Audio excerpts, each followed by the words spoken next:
it's not worth the time to research. It is worth the time to just hop in and start getting clients and doing the work or selling the thing, whatever it is you're doing.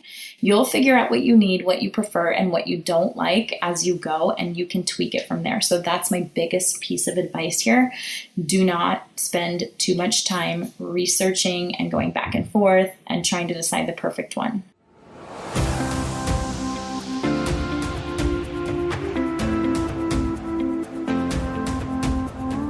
You are listening to the Beyond the Classroom podcast, a podcast for burnt out teachers who know something's gotta give. After teaching for 14 years and feeling completely burned out for way too long, in May of 2022, I made a big decision and left the classroom. I now help burnt out teachers like you take back balance and joy so you can wake up every day loving your life. In this podcast, we'll explore who you are beyond the classroom, whether you're considering leaving or wanting to make changes so you can fall in love with teaching again. Either way, I understand what it's like to be living a life that looks fun and cute on the outside.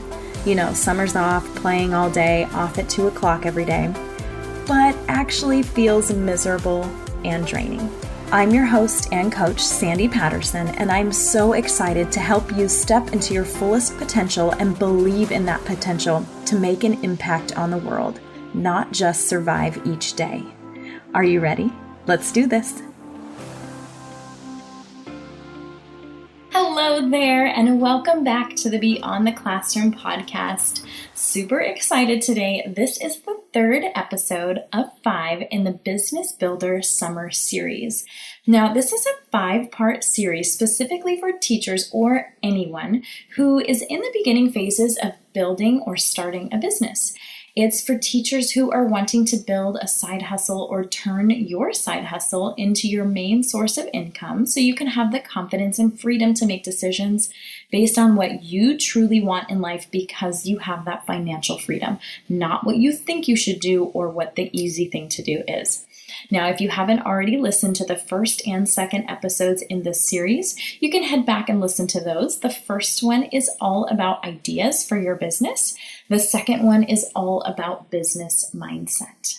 So now you have an idea about what you'd like to do in your business. You've got this great idea. You're going to help people, and you've also got your mindset all right and all good to go.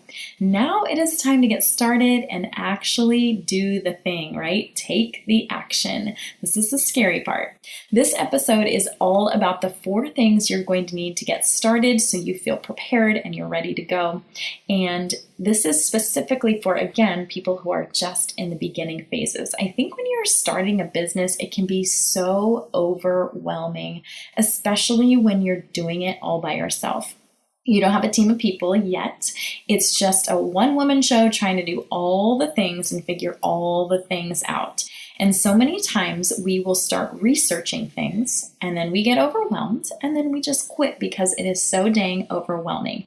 I totally get that, and I have been there multiple times. Okay, so the idea of this episode is to help streamline you, cut everything out that you don't really necessarily need, and just focus on these 4 things you need to just get started and take that messy action.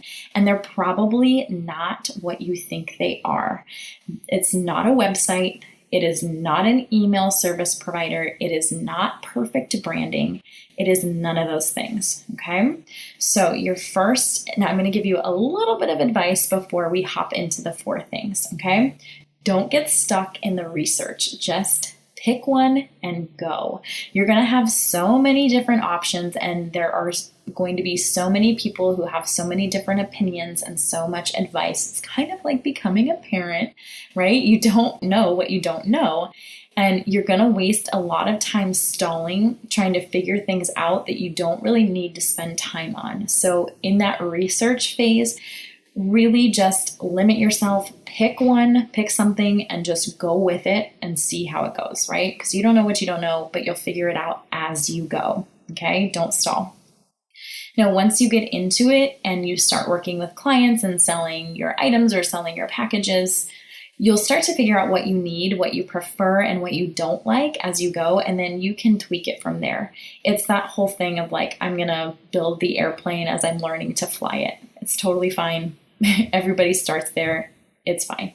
Now, your second piece of advice is don't feel like whatever you decide in the beginning has to stay the same forever. You can always change things up, move things, tweak things, switch platforms.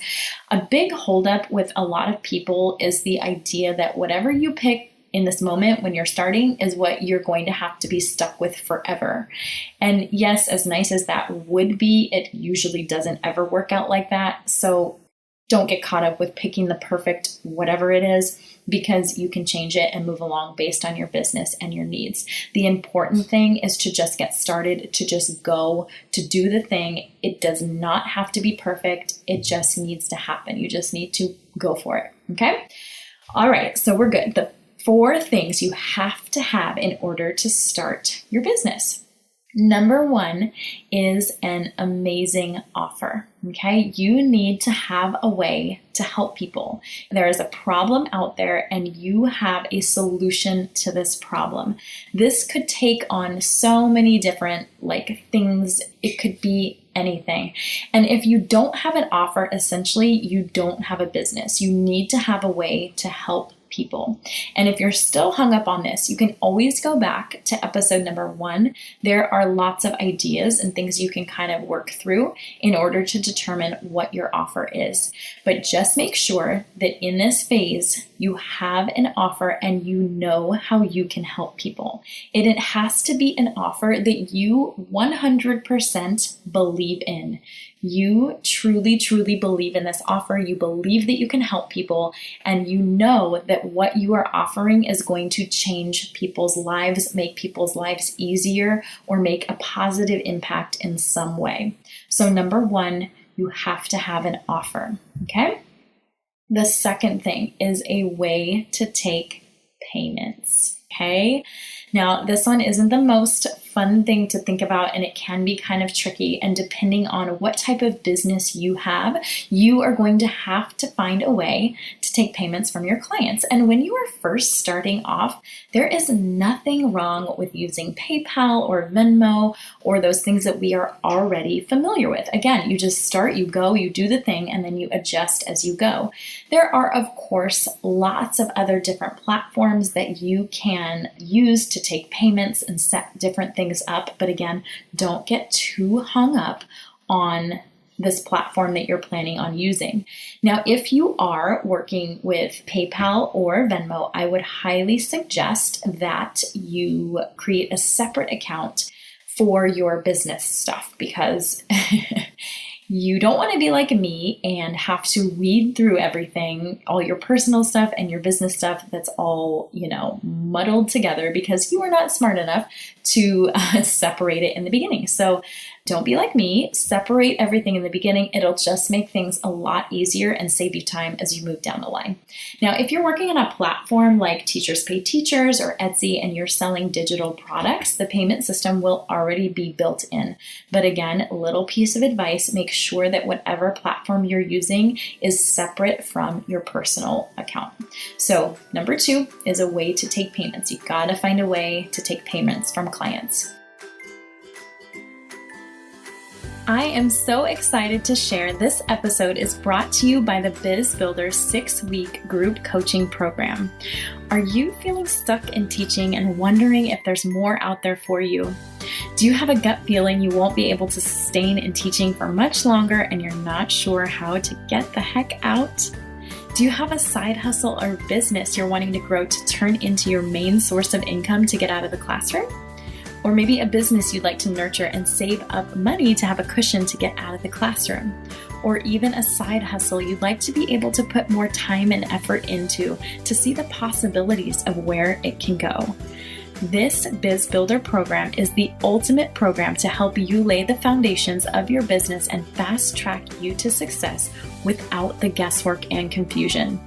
In the Biz Builders program, you'll gain the tools, mindset, and personalized support you need to build a successful and sustainable business so that you can turn your side hustle into more, see the possibility, and call the shots. If you are in the beginning phases of building your business, you don't want to do it alone, because obviously that's no fun, and you need a little guidance, support, and accountability. Biz Builders is just for you. Feel free to book a call for more information. Now, number 3 is a way to communicate with your clients. When you're just starting off, you do not need a fancy platform or CRM, but you do need a way to communicate with your clients. And this can be a very simple email address. You can just use Gmail, right?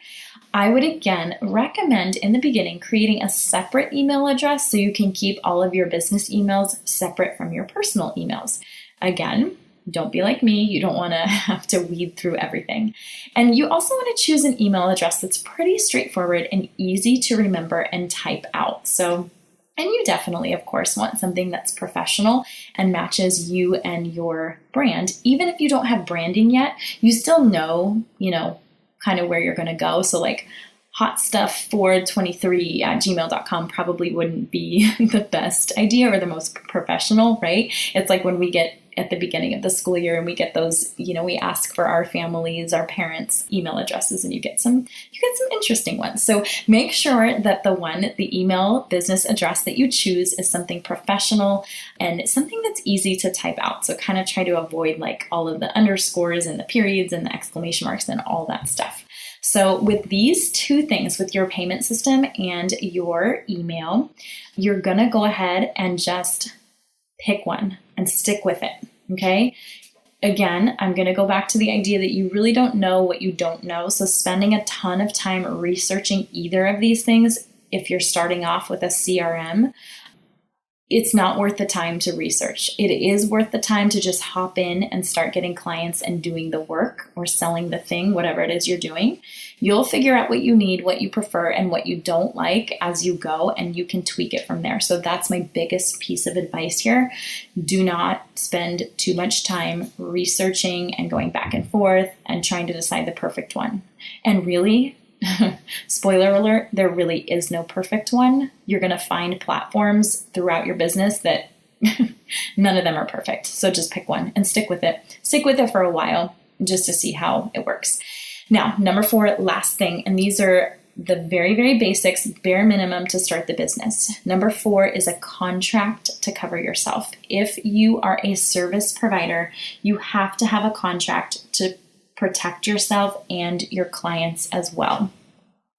Now, this is important for many, many different reasons, but you just want to make sure that you have one in place to just cover. And it's going to talk about payments. It's going to talk about confidentiality. It's going to talk about late fee. It might talk about the length of time if you have a retainer contract.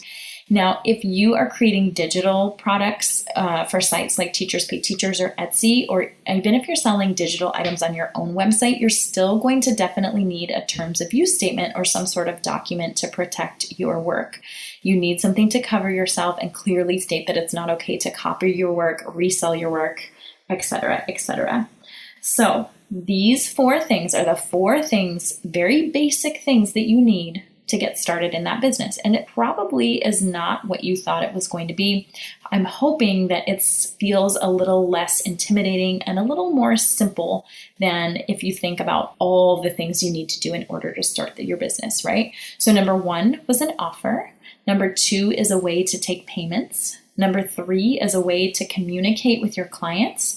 And number 4 is a contract to cover yourself.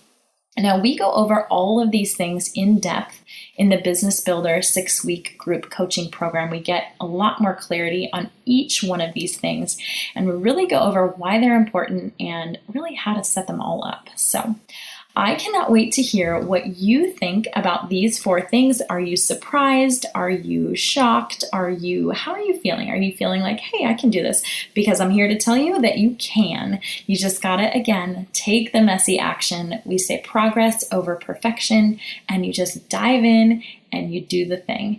And I am always here to support you, and I cannot wait to hear what type of business you are going to build, and I can't wait to support you in that. So until next time, take care, and I'll see you back here for the next episode. Thanks so much for listening to this episode of Beyond the Classroom. If you know something has to change and you're ready to take the next step to make it happen, whether it's in or out of the classroom, Let's talk it through together. Schedule a no-obligation chat with me and we can talk through where you're stuck, how to get you unstuck, and how to keep you moving forward. Schedule your free call today by clicking the link in the show notes. I can't wait to connect with you.